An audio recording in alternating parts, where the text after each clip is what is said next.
I hope you're enjoying this big exclusive via the Judge Joe Brown Show. Don't forget to subscribe to this channel. Now, back to the show. All right, so guys, the audio, and when we come back, we'll talk. And let's carry on this discussion. It's important. Joining us now via Zoom is psychology expert and life coach, Dr. Cheyenne Bryant. Doctor, thank you so much for joining us. Good morning. It's so good to see you, especially on an issue of such importance. So as we just heard from our piece, there's a stigma in communities of color for reaching out with any issue of mental health or mental illness. How do we get past those barriers so that we can give folks the tools they need to reach the help, to seek the help they need? Yeah. Good morning, Melvin. Good morning, Giselle. And happy Monday. One of the tools that's really important is we need more people who look like us in this field. There's only 4% of psychologists that are Black in the mental health field. And obviously I'm one of those 4%, right? Why is that important? Because cultural competence is top of importance when it comes to African Americans, specifically males, going to seek help. It is very important that they see someone who either looks like them, understands them, and allows them to be in their authentic form when expressing the traumas that they've experienced that has gotten them to a place of depression, a place of anxiety. And another reason for that is when you don't have folks that understand the culture, that leaves African Americans to be either under or overdiagnosed, right? That means that they can then run the risk of being mismedicated or undertreated. And that is a big issue for a community that already does not have access to health care. And as we know, healthcare disparities has been an ongoing thing in our community from the beginning of time. Yeah. You raised such a great point. This whole idea of cultural competency. I studied human development and counseling in graduate school, and this is, such an important thing that we talked about a lot, especially in multicultural counseling. That this is the way to reach people, and there's a very specific way that you do that. Because every cultural community has different issues. So what tips can you share with folks to help them be able to prioritize their mental health? Melvin, I'm going to make it as simplistic as possible because that's another thing that we... Yeah, I'm going to make it simple, too. I'm going to let her answer that question, and then I'm going to bring in Judge Joe Brown. So what's the answer to that? To the simplicity, this is the thing, and I always say it, this is in the mental health field, and this is especially in the health, let me say it's in the health field overall, and especially in the political world. I don't like politics, I like policy. I always say that. The issue with the folks who are in leadership positions is that they speak a language that only their constituents can understand. When you are serving a group of people, whether it be in the health field or politics, and I happen to be in the mental health field, you have to make sure that you're speaking a language that they understand. You're not there to impress them. You're not there doing the Spectrum 1, a Eyewitness Channel 7 News interview, Judge Joe Brown show, where you're speaking in a way where you want to, you want to show that you do have an expertise in your field when you're dealing and providing information. The whole point is that the audience and the folks that you're serving are able to understand it, receive it, and apply it. And so that's very, very important. And what I was saying is that when you're dealing with your clients, when I'm speaking in clinical terms, they have no idea what I'm talking about. And if my clients don't understand it, what benefit is it to them? Number one. Number two, the folks in leadership, the therapists, the life coach, the doctors, the medical doctors, we have to have awareness of self. We have to have a connect between reality and perception. Reality is our reality, and perception is how the folks we are serving our patients and clients are perceiving us. Okay, they already look at us as a doctor. That is already a pretty powerful position to people who are coming to you to trust you for your expertise and for what you do to help them live a better quality of life.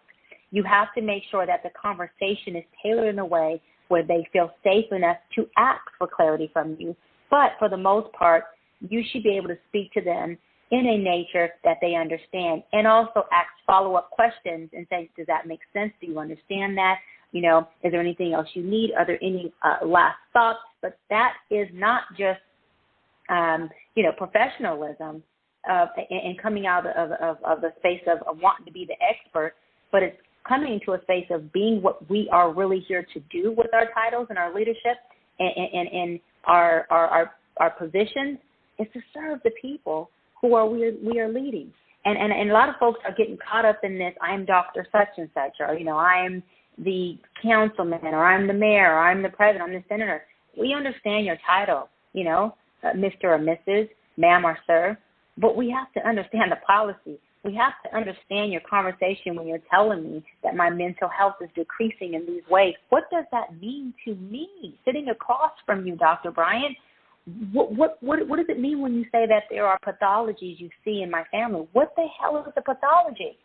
And so those type of clarities and that type of conversation is what is missing. And when it comes to particular marginalized communities, for instance, the Black community, it's already a stigma to go seek help for your mental health. It's already a stigma just to go seek help for your health in general. And so when you're dealing with that type of culture, you have to have that competence, because you can and will cause more impairment on a patient or client if you don't have the competence of understanding the stigmas in their culture, of understanding how maybe embarrassed or how judged your client is feeling, just sitting in your space attempting to seek help from you. That is our job as professionals. Our job as professionals is heavier than the job as a client or patient. And until we understand that and we take accountability and we take responsibility for what we signed up for, people will continue to be more impaired than they will be helped, healed, or better, leaving you as a practitioner, as a coach, as a doctor, even as a politician or an elected official. Those are things we have to tap into, and we have to stop being so caught up in the expertise, the titles, the celebrityness of it, and do your damn job, which is to help and serve the folks who you are there to serve. And I make sure that with my clients, doesn't matter what race they are, I'm here to care for and serve human beings. It's a human right to have a peace of mind. It's a human right to have health care, whether it's in your body or in your mind. That's a human right. And I am very passionate about providing that human right. And when I have folks who are in session with me, I constantly check in with them. Do you understand what I'm saying? If you don't, make sure you ask me. I'm not here just to be the expert and look good. I'm here to make sure you get what it is you need.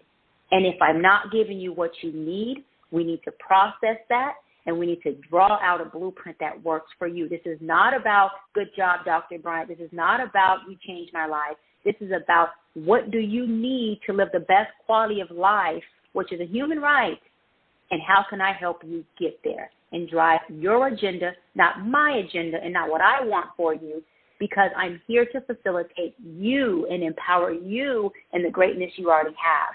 And that is, for me, what's most important. Thank you. And I am Valerie Denise Jones, and I approve that message. Thanks, Val. I'm in a good mood. But, yeah, definitely watch out, Iyala Vanzan. Here comes Dr. B, because I definitely think that you would do an awesome job doing the same thing.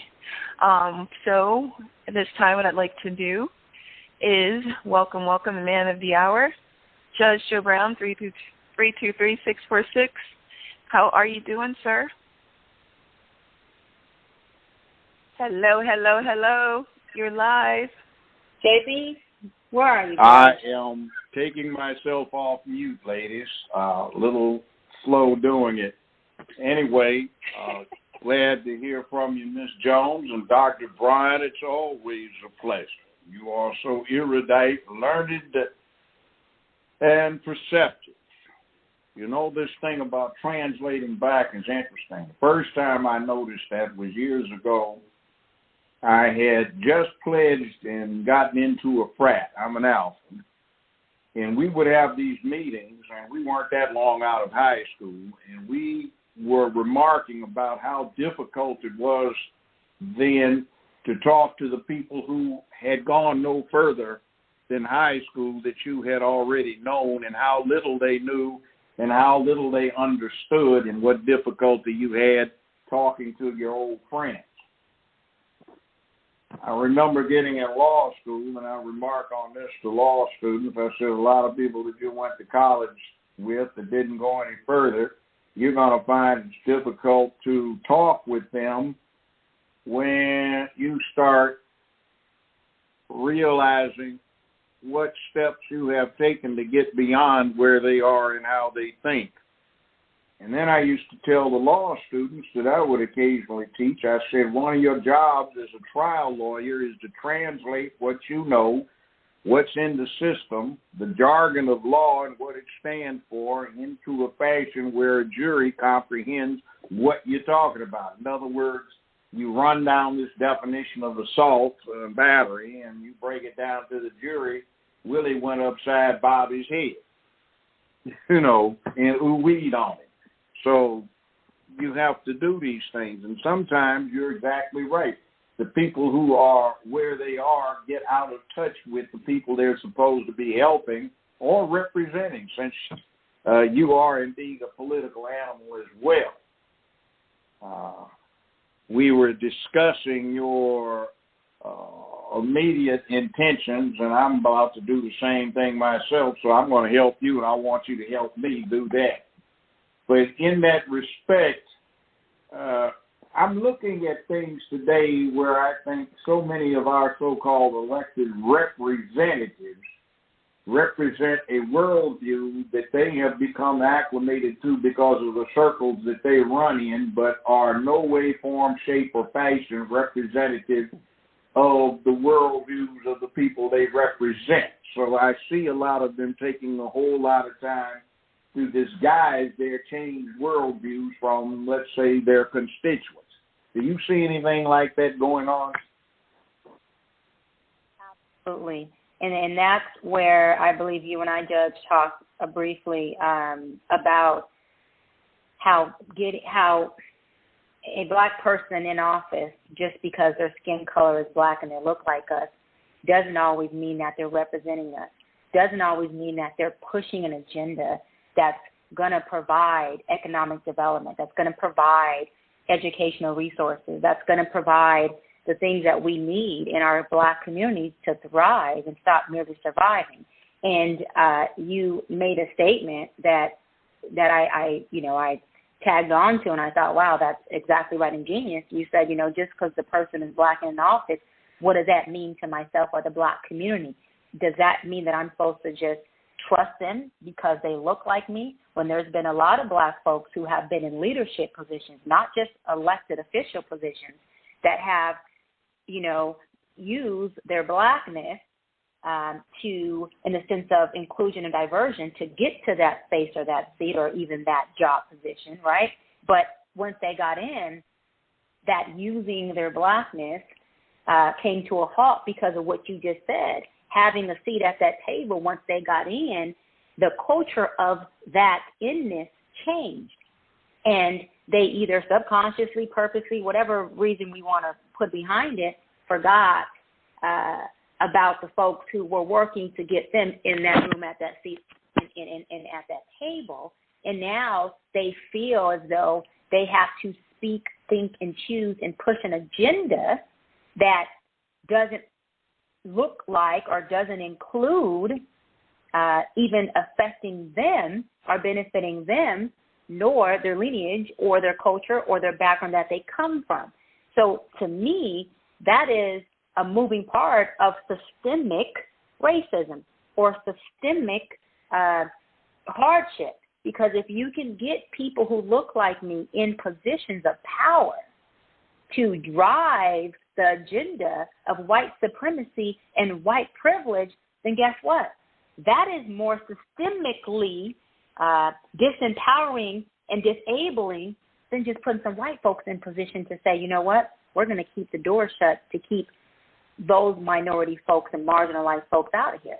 Because if you can put someone in front of me who looks like me to convince me that he's for me, but he's at the table with them who are against us, to me, that's more systemic and pathological and deeply rooted and institutionalized than any white supremacist, white privileged person that you can ever sit across me to tell me dead in my face, I don't like your race, I don't like your people, and I won't do a damn thing for them.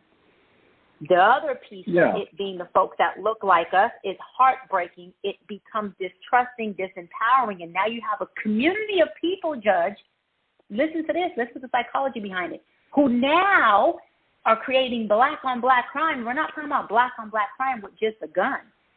Black-on-black crime is deeper than just us killing each other. Black-on-black crime is disempowering one another, getting through a door and having to lock it because we don't want you to take the one seat that they gave me. To me, that's a black-on-black crime. Not making room for my younger black, Hispanic, black, brown minority leaders to come in after me to continue pushing that agenda that helps us. So, again, a lot of our issues are connected, yes, to white agendas, but also a lot of our issues are connected to us pushing their agendas and not even knowing that we're doing it, not having the awareness of knowing it, and some of them up there in power and in seat are aware. Either way, two different journeys, same destination, and it's systemically not working for us. You know what? You brought up something that I hadn't thought about in a while, but when I was at UCLA back in the 60s, when I got in, there were 145 grad and undergrad students at UCLA out of 62,000 full-time student population. We busted our behinds to open those doors, kicked in a lot of them, as a matter of fact, threatened, hurt, did a lot of stuff you can't talk about because the statute of limitations hasn't run on it. I'm laughing about it. But we got in people, and then we got in a block of 250 black people. They got in, and they did cool. We got in 250 more blacks.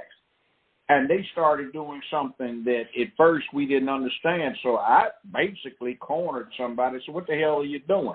We kicked in these doors so we could get in and get you in. Now you're trying to close them. He said, well, Joe, it's like this, man. And we appreciate everything that you guys have done, but we're trying to close those doors because we're looking at it economically, because the fewer black people have degrees from this place, the more valuable they are in terms of to the marketplace. And we look at this as an opportunity to ramp up our future financial circumstances. Let's put it this way. We don't want to become too common, too many of us on the ground. I'm going to knock you out, fool. And actually, I tried to do it. I got him stunned anyway. Helped him up off the ground and told him what I was really going to do to him if he kept it up. But see, that kind of thing, that's 50 years ago, but that kind of thing's out there. My ex-wife grew up in Richmond, California. That is a hood. It's like Compton.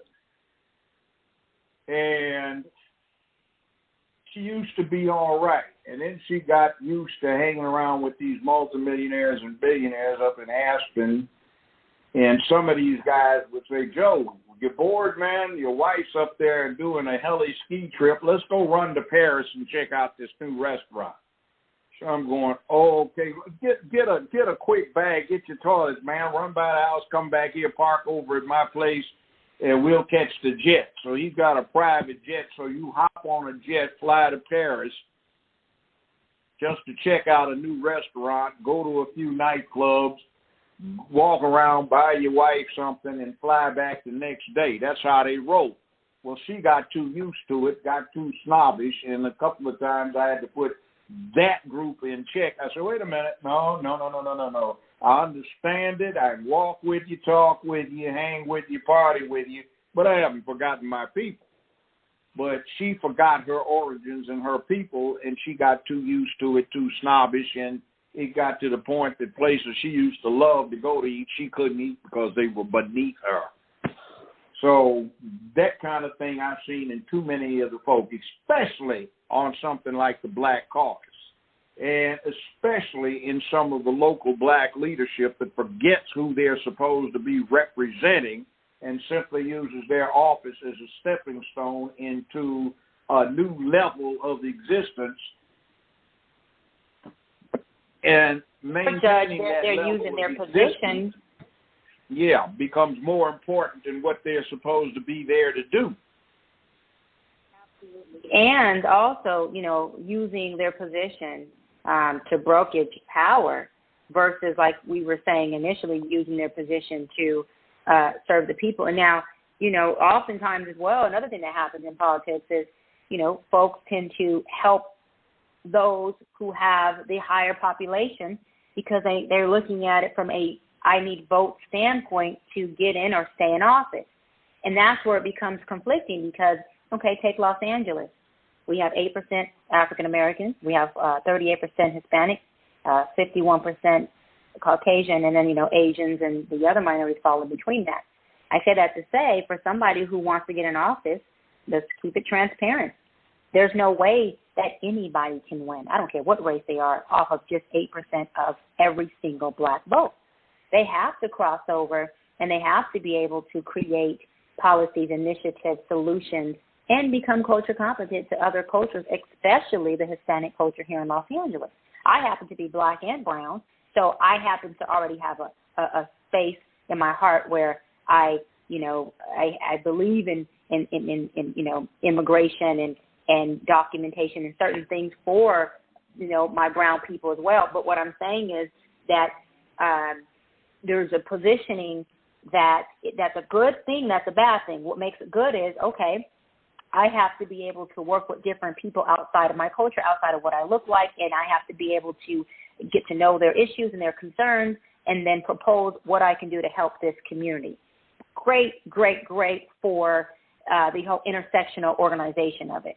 On the flip side, okay, if you're looking at it like I have to be able to gain the votes of the majority voters who voted based on this data, and if they happen to be Hispanic, right, or Caucasian, then guess who again becomes marginalized and despaired when it comes to having their issues addressed? The 8%, which happen to be the black folks. And when you look at the presidential debate, they will talk about black women dying at a much higher rate than white women when giving birth. They would talk about, black women flipping states and doing, which I give her kudos for, Stacey Abrams doing these things. What they don't talk about, and if they have, then maybe my ears fell deaf to it on accident. I don't hear them talk about black men or underrated when it comes to their health in general, especially their mental health. But they're underrepresented when it comes to their health and especially their mental health. But they are overrepresented when it comes to our prisons. When you have black people take up 3.4% of the U.S. population, right? But over half of them were victims of homicide in 2015, when 16% of that 13.4% reported mental health illness, 7 million black people. Why is that not something that we're talking about when we're dealing with presidential debate? You know why? Because that's on a national level. And these people have taken data and they're looking at who voted, who contributed. So who is my audience that I have to talk to? Who is my audience that I have to appease to get my butt in office? Because the folks who really need the help are the smaller percentile. They're the minority. And so they're irrelevant. And that is not okay. But the way it's set up almost puts folks at gridlock because it's going, well, how do I help the people who need help if I don't appease the people who are the majority? Please the people who are doing majority of the voting because they have numbers, Judge. It ain't because just because black folks don't want to vote. Okay? It's because they have numbers. Just like when we say black people support black businesses. Okay, so let's take LA again. If every single black person, 8%, supported my black-owned business, I still won't be able to feed my family and live a great quality of life just off of 8% of black people when we have 4 million Angelinos, 4 million people who live in the city of Los Angeles.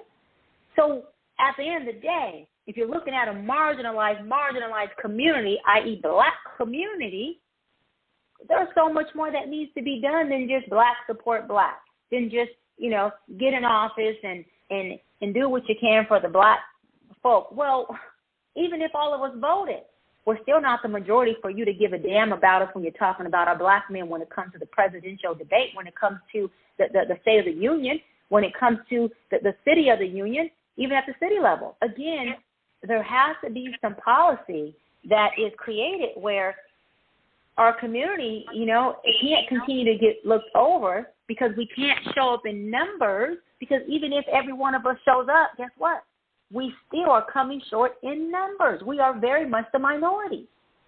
And that has to do with everything across the board. So guess what that makes us have to do, Judge? We, systemically, I'm saying makes us have to do. We ain't got to do nothing. But systemically, we have to learn to lock hands with other people and learn their culture at the expense of them learning our culture, right? Or we got to understand how to work with other folks that don't look like us, because guess what? We only 8% when it comes to Los Angeles. We're only 13.4% when it comes to the U.S. population, and half of that is in prison. Okay, hold on. And half of that we're losing to homicide. Oh, hold on. That leaves us down to what, 4%? 6% of black folks who are attempting to rock and roll? So this is where I'm saying it is an uphill climb, and we're having to learn to lock hands with people because we don't have enough of our people to lock hands with, and it ain't that our people ain't locking hands, and it's not that we're not supporting each other. We don't have the numbers, and somebody needs to come out and say, listen, instead of victimizing us as being the community or the race or the culture who's lazy and, excuse my language, not doing shit, let's talk about the numbers of how even if every one of us is doing something, that's still not enough when it comes to numbers to push our own agenda. You got the LGBTQ, which I believe it's a human right to love who you want to love. But they had the numbers and the money to push the legalizing gay marriage. Black folks, we don't have that leverage. We're not able to broker our power. We don't have the numbers, and we don't have the money to say we're gonna create a black proposition, a black initiative, a black measure. We're going to create AB 24 that is for black folks. Where's the funding coming from? And the funding that the government is providing for programs, those programs are to help us reprogram to get to a place of bettering ourselves, but it ain't enough for us to be able to collectively come together and say, here goes $4 billion, Judge, to push this initiative over and over again until they say yes to us. I mean, come on. You know what? I saw them start off before they even became LGBTQ. They formed an alliance back in the late 60s. It was feminism, lesbianism, male homosexuality, the bisexual people, the soy boys or the nerds who couldn't make it in a white man's world even though they were white, and the people that were anti-war and said war is a man thing, so the way to stop war is to change the way boys were raised to men, and if you raised them like girls, they wouldn't be so warlike. So they came together. They got in place. They had a program they used to often speak about of taking control of the media, first the entertainment media, then the communications media, and then they would insinuate themselves into politics and to both parties create chaos and havoc, stage divisive incidents so that they can work quietly while no one was paying attention. So right now in the American population, I think most of the statistics show that LGBTQ bunch is about 5.57% of the American population, less than black folk. But they have insinuated themselves into positions where they have been able to exercise control. Now, for those 55 and over, it's 1.5% to not quite 2%, depending upon what survey you look at, or LGBTQ. But interestingly enough, because they have controlled the propaganda, for that group 25 and under, they are 16%. Now, we have an equivalent thing that's happened to black people, which is 25 and under, and 35 and under. We've got the glorification of dysfunction that has caused us to think like hood rats in terms of ideation as hood rats. In the 60s, if you were a black man who wanted to be somebody, you were going to college. Now, granted, you didn't want a 1-year-long expense-paid vacation to sunny, hot, and humid Vietnam, but you were in college. Now you're supposed to be a thug, a gangster, is something you ideate on. There's another problem coming out of that whole bit, too. 25 and under, there are more boy virgins than girl virgins now, and only 44% of the workforce is male. 32% of the undergrads are male, and 36% of the grad students are male, and that's been consistent for the last 20 years. And the worst part of it is this is all ethnicities in this pot. Only 28% on average of each year's high school graduates are male. So the propaganda has had its effect, and as black folk, maybe we need to take a page out of their book and look at it and see how it's done. They are the product of an alliance, and that's why you have all of those alphabets. They were the people that were ostracized, and what they have pulled off effectively is a giant Revenge of the Nerds Part 27. So we need to, I think, form some alliances, but they have to be expeditious alliances and understood to be something that we don't have to have come hell or high water just because. People don't get that, especially the Hotep type and, the white supremacy freaks who everything is white supremacy, therefore why even bother? And they lapse back into fantasies of the aliens came to Earth 250,000 years ago, made black folk the original Jews, brought them to Egypt, made the pyramids, and then took them to North America where they became the original inhabitants over here. So, we have all kinds of mythologies and things that we put into our heads. Now, shifting a little bit, what about these mythologies that we have in our heads about reality in terms of how that impacts what we see and how we ideate? You see anything that impacts the black clients you have more so than the white ones that is identifiable? And do you see any fall out to the social and political arena with that? Absolutely. As far as with my clients, what the difference I see between my black clients and my non-black male clients are that, and even female clients, are that, unfortunately, the pattern is the non-black clients have had someone who they consider, whether it's their parents, their older sibling, aunt, uncle, someone in the household, they consider to be a reputable role model that they mirror and that they look to as to how to be, how to show up in the world, and how to form their identity. When it comes to my black clients, again, male and female, unfortunately, they have looked to outside sources if they could find that to see who they identify with. And then once you find out who you identify with between the ages of 1 and 5, you become hyper-focused on that particular person. And you start to mirror them and you start to do what they do. It's called learned behavior. And then you grow up and you forget that you were between the ages of 1 and 5 when you chose this person, and you forget to unchoose them if they are not something healthy for you as an adult, and then start to choose and create who you want to be as an adult.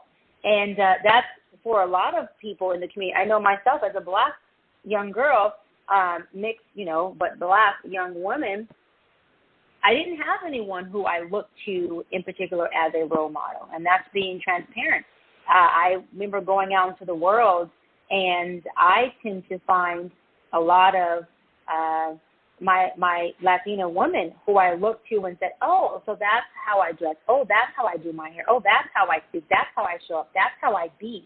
It wasn't until my adulthood that I start to see black women in rooms and in positions where I'm going, ooh, okay, she looks a little more like me, right? And okay, I think that is a healthy, professional, or sophisticated, good quality, I believe, within my perspective that I want to implement into my identity. And so, again, I don't notice a lot of my non-black constituents, friends, or even clients who have that issue. Usually it's, my mom did X, Y, and Z, or I see my father do X, Y, and Z, and so I mirror that. I learned that this is how you manage money. This is how you write a check. I'm the oldest of 7.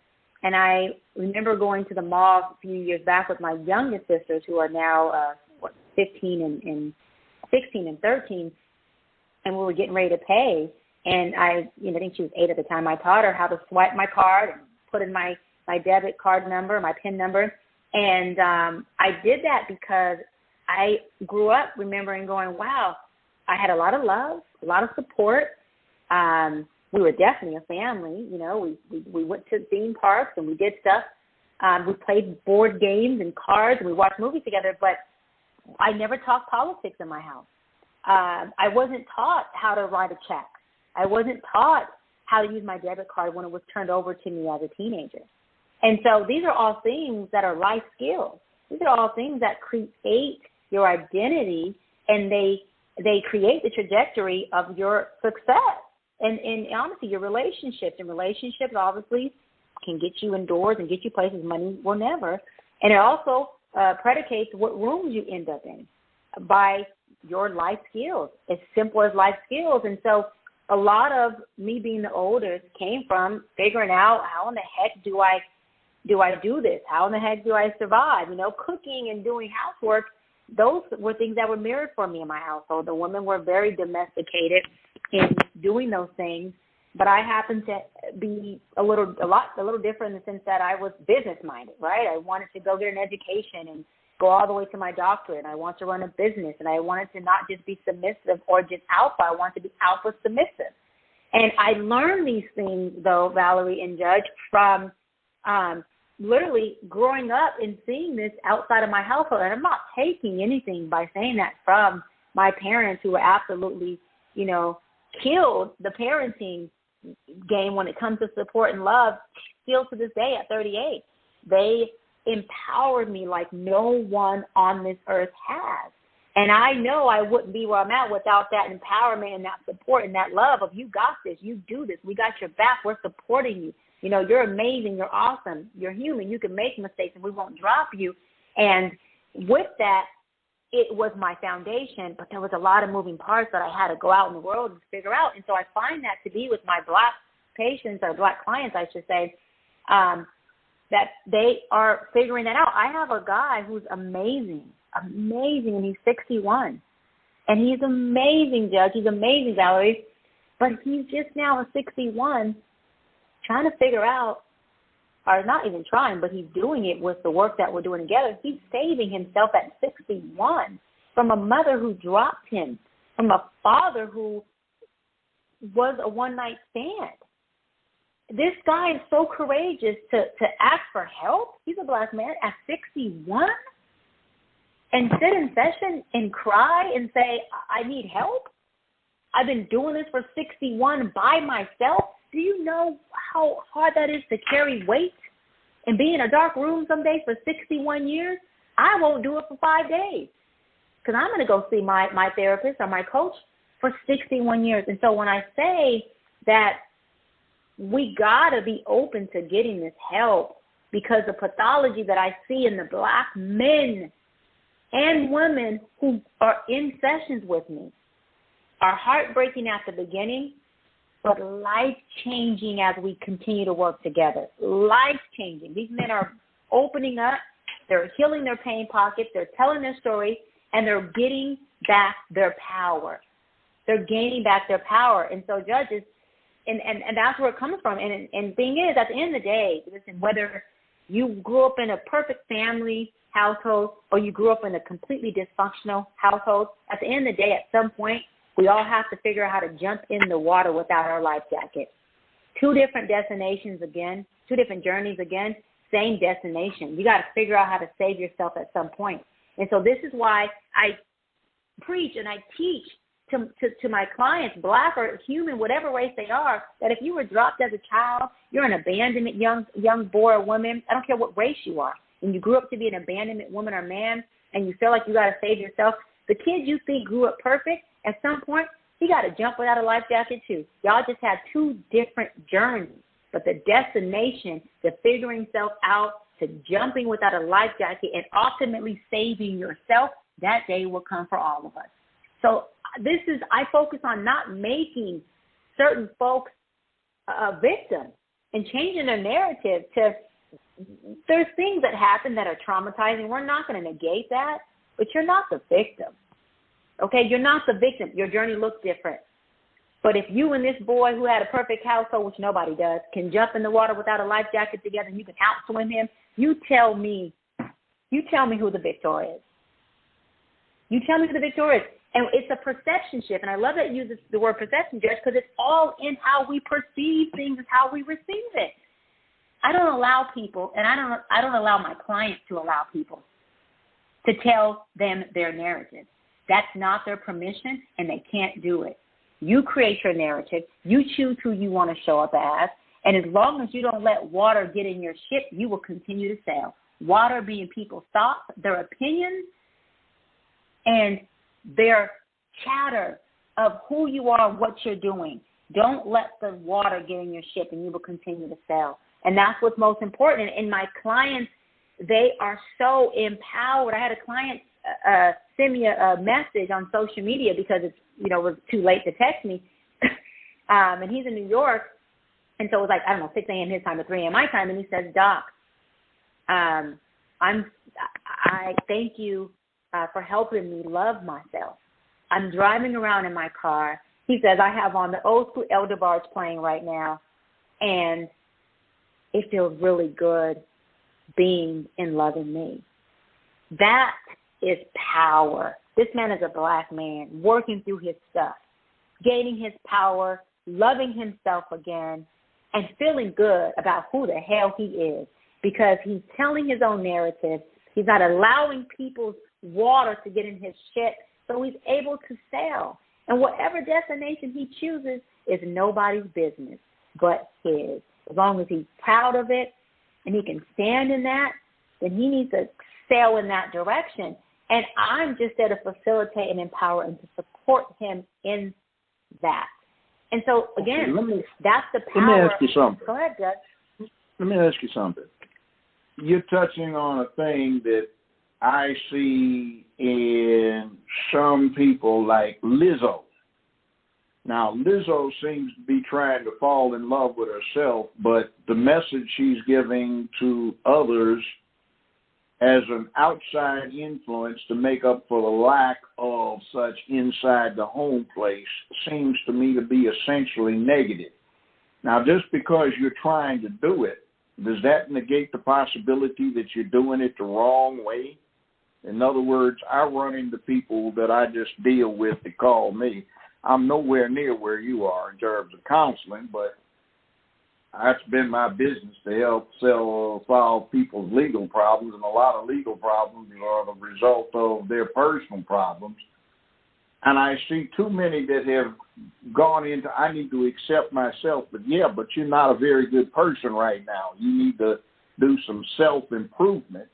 And accepting yourself, does that mean that you have to accept your negative rather than where you could be?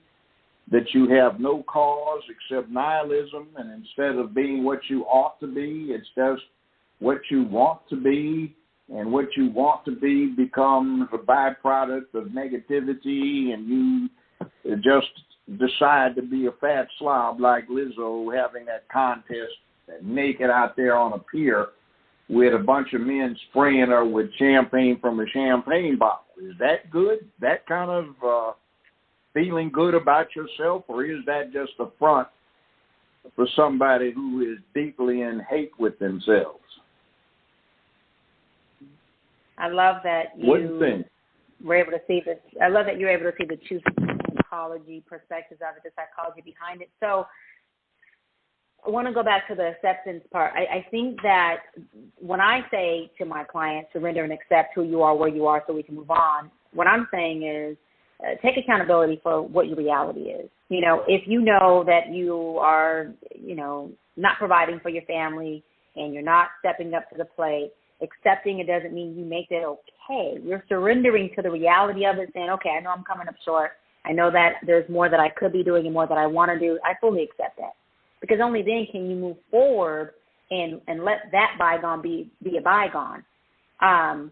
So that is the accountability piece of like, look, Judge, this is what it is. I apologize. I know I could be doing better, and now let's start to draw up with that better look. That's accountability. That's surrendering to that. But not accepting that I'm, I'm not doing much and I'm just going to stay here. No, absolutely not.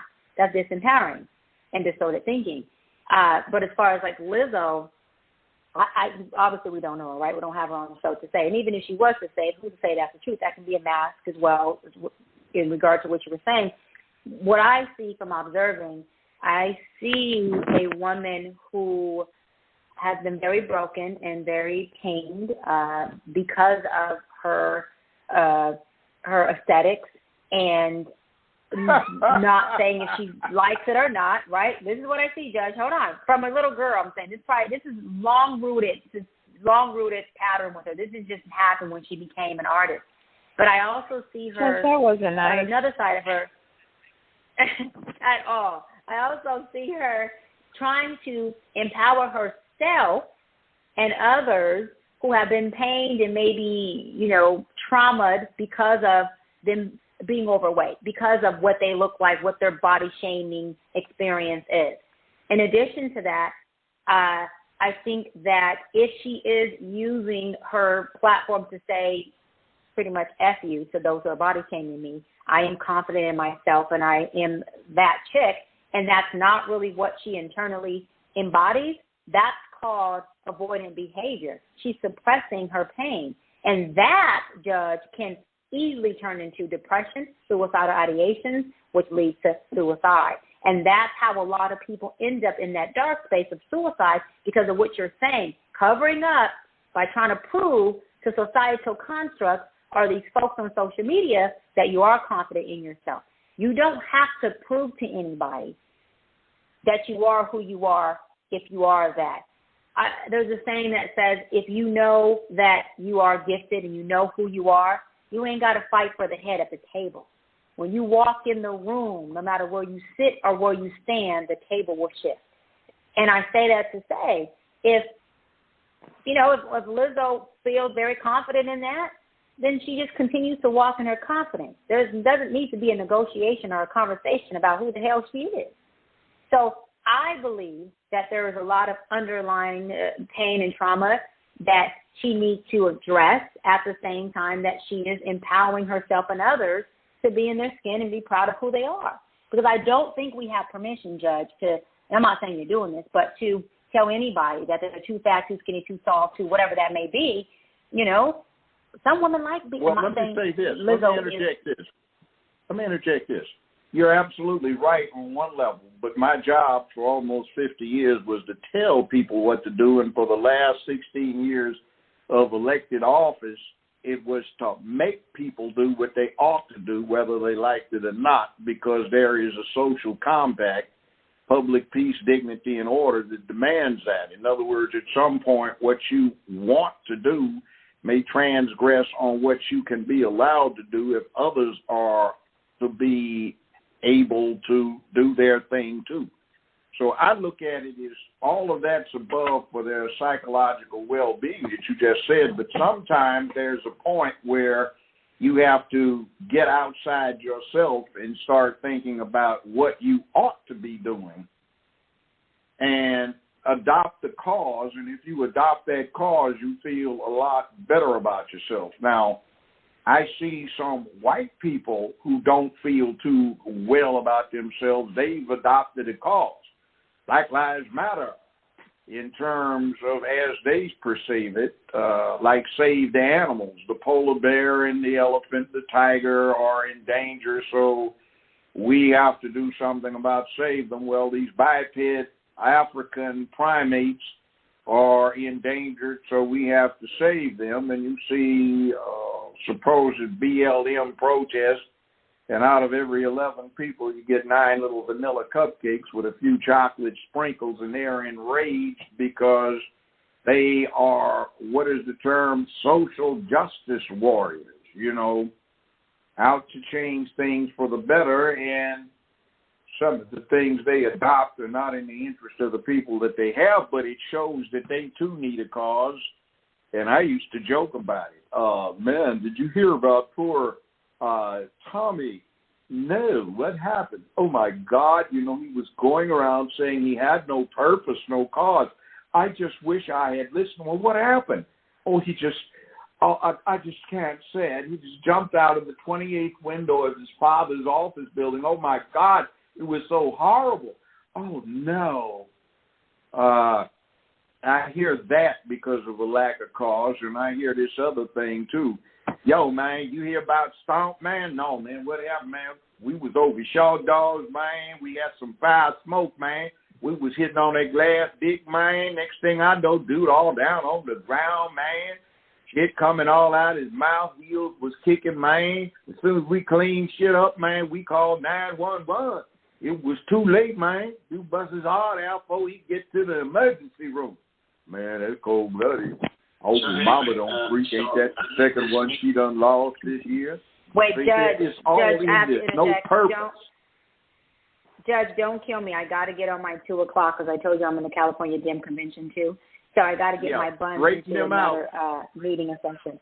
Straighten them out. I would try my they best. Need some straightening out. Tell them they have people to represent the whole bunch of them, and stop just sitting up there profiling. All right? Anyway, you got it. I love you to pieces. You ought to be our next. You ought to be the first African American woman in line for the White House, not this fake thing we've got from California up there in the insane asylum in the Bay Area. Mrs. Imhoff. That's Camilla. That's a married name. Love you to pieces. Yeah, but I'll I'm talk to you guys for later. Thank you for Have being a good on. weekend. It's always great. Okay. Okay, sweetie. Bye. Bye, Valerie. Bye, dear. Bye. Thank you so much. Appreciate you. Oh, man, I hate she didn't have time to promote. That sucks. You can find her. Okay. If you Google her, you'll find all kinds of stuff. She's into everything. I hope you're enjoying this big exclusive via the Judge Joe Brown Show. Don't forget to subscribe to this channel. This show is sponsored by the Hurricane Report, merchandise, and more.